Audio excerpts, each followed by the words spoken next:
और ये मेरी चीनी वाली चाय। अब चलती हूँ बाहर और लड़ाती हूँ गप्पे। सिफ्रा अपनी सास के आगे उसका कप रखती है और अपने सामने अपना कप। अरे बहू, तो साथ में बिस्किट नहीं लेकर आई? बिना कुछ खाए अगर मैं चाय पीऊंगी तो मुझे गैस हो जाएगी। अरे हाँ मम्मी जी, अभी लेकर आती हूँ। बस दिमाग से निकल गया था। आप 2 मिनट रुकिए और चाय मत पीजिएगा, मैं अभी बिस्किट लेकर आती हूँ।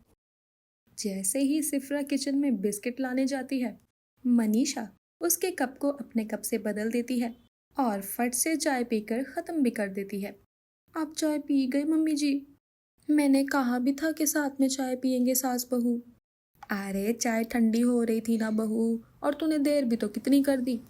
अच्छा, अभी कुछ देर में राज उठ जाएगा तो उसके साथ चाय पी लेना, मैं जा रही हूँ कमरे में। सिफ्रा अकेले ही चाय पीने बैठ जाती है। जैसे ही वो पहली चुस्की लेती है, ये मम्मी जी भी ना हद करती हैं। बताओ तो, मेरी चाय पी गई। बिल्कुल भी परहेज नहीं कर रही हैं ये। अब अगर इनका शुगर बढ़ गया तो राज मुझ पर गुस्सा करेंगे। कुछ देर बाद सिफ्रा नहा धोकर तैयार हो जाती है और नाश्ते की तैयारी में लग जाती है। बहू, आज हलवा बना लेना, अमावस्या है, भोग लगाना है। जी पापा जी, अभी बना देती हूँ। ये सही है भाई, हलवा ही खा लूंगी, गर्मा गर्म हलवा और साथ में पापड़। वैसे भी मेरे लिए रोटी मत बनाना बहू, और मेरा ना रोटी खाने का मन भी नहीं था। आपके लिए हलवा नहीं बना रही हूँ मैं मम्मी जी, हलवा सिर्फ भोग के लिए बन रहा है।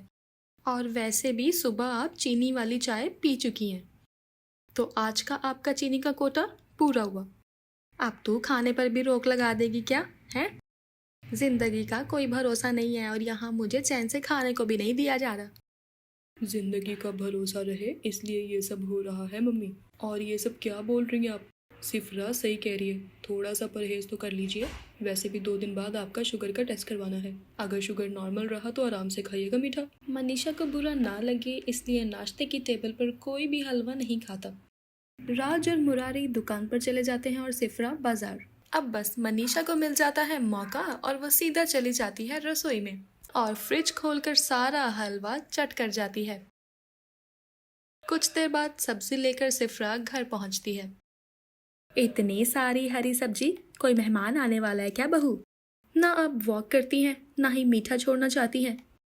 तो ऐसे तो आपका शुगर कंट्रोल होने से रहा। मम्मी जी, इसलिए मैंने सोचा क्यों ना आपके लिए स्पेशल जूस बनाया जाए।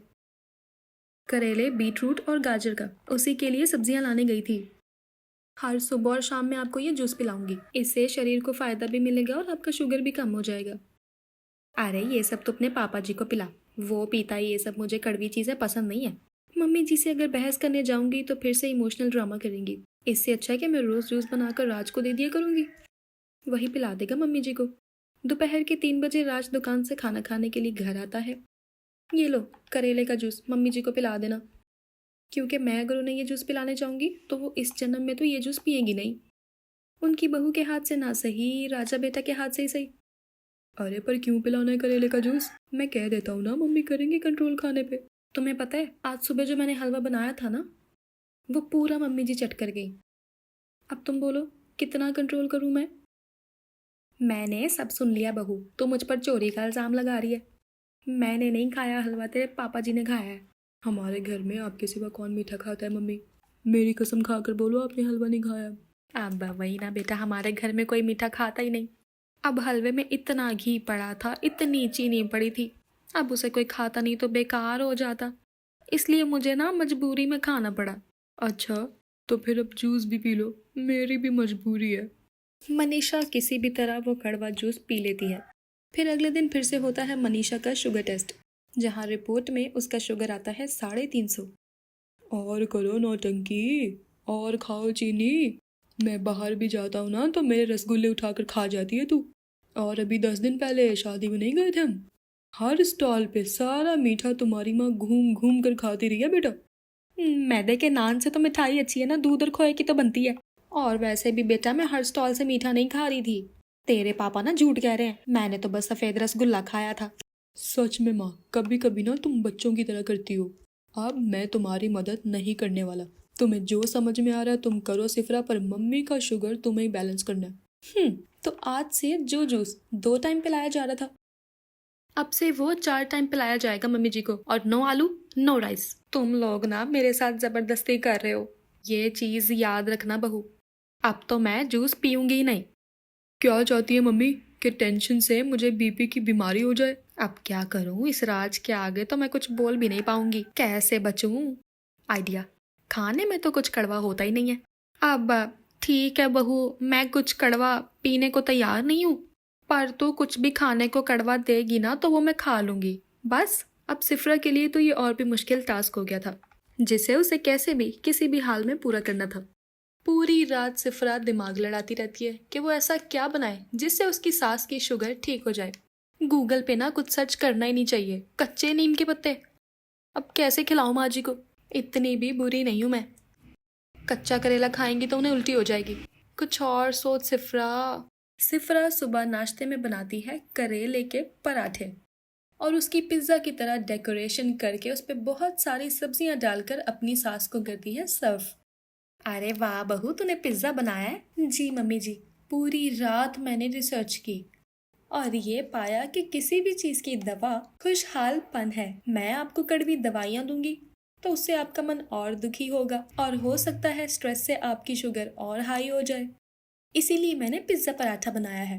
अरे वाह बहू, क्या नाश्ता दिया है तूने आज, मज़ा आ गया आज। और किसी को पता ही नहीं चलता कि सिफरा ने आज करेले के पराठे बनाए थे। इसी तरह दिन बीतने लगते हैं और सिफरा के बनाए हुए पराठे पूरे मोहल्ले में फेमस हो जाते हैं।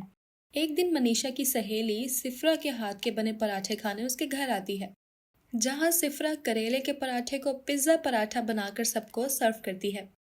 जिसे खाकर मेगा मनीषा से कहती है, ये कौन सा इलाज कर रही है तुम्हारी बहू? इतना हैवी खाना? मुझे तो लग रहा है तेरी बहू चाहती है तेरा शुगर बढ़ जाए और साथ ही साथ तेरा लीवर भी फेल हो जाए, और तू पागलों की तरह खुश होकर अपनी बहू की तारीफ करती फिर रही है। मनीषा की सहेली की कही हुई बातें उसके दिमाग में घूमती रहती हैं, और रात को जैसे ही सिफरा उसे करेले के पराठे परोसती है, मनीषा खाने की प्लेट पीछे कर देती है। तू चाहती है ना मैं मर जाऊं? अरे तो सीधा सीधा जहर ही दे दे मुझे। ये सब ढोंग तो मत कर बहू, तू जानबूझ के मुझे ऐसा खाना खिलाती है, इतना भारी, ताकि मेरा लीवर फेल हो जाए। अरे आप मुझे 10 बातें सुनाती हैं मम्मी जी, पर मैं कभी कुछ नहीं कहती। 1 महीने से खिला रही हूँ ना आपको ये खाना, तो अब तक तो आपका लीवर डैमेज हो चुका होगा, तो शुगर के साथ साथ आपका लीवर भी टेस्ट करवा लेते हैं, फिर बात करती हूँ आपसे। अगले दिन मनीषा के रिपोर्ट्स बिल्कुल नॉर्मल आते हैं। ये तो भगवान का चमत्कार हो गया बेटा। ये चमत्कार नहीं मम्मी, आपकी बहू की मेहनत है। आप जिसे भारी खाना कह रही थी ना, वो करेले का पराठा था, और उसके अलावा उसमें मीठी नीम और न जाने क्या क्या था। उस पराठे को पिज्ज़ा की तरह सिफरा सजाती थी और उसके ऊपर सब्जियां डाल देती थी, ताकि आपको ज़रा भी पता ना चले कि करेले का बना हुआ है। और इतना करने के बाद भी आप सिफरा को गलत कह रही हैं। अब समझ में आया कुछ बहुएं क्यों अपनी सास के साथ रहना नहीं चाहती। तूने मेरा शुगर ठीक कर दिया बहू, और मैं तुम्हें ही गलत कहती रही। मुझे माफ़ कर दे बहू, लगता है मैं सठिया गई हूँ। अच्छा, अब सब ठीक हो गया है ना, तो अब इस बात को यहीं छोड़ दो। और मैं तो कहता हूँ बहू, तुम अपने इस आइडिया को किसी बड़े रेस्टोरेंट को बेच दो।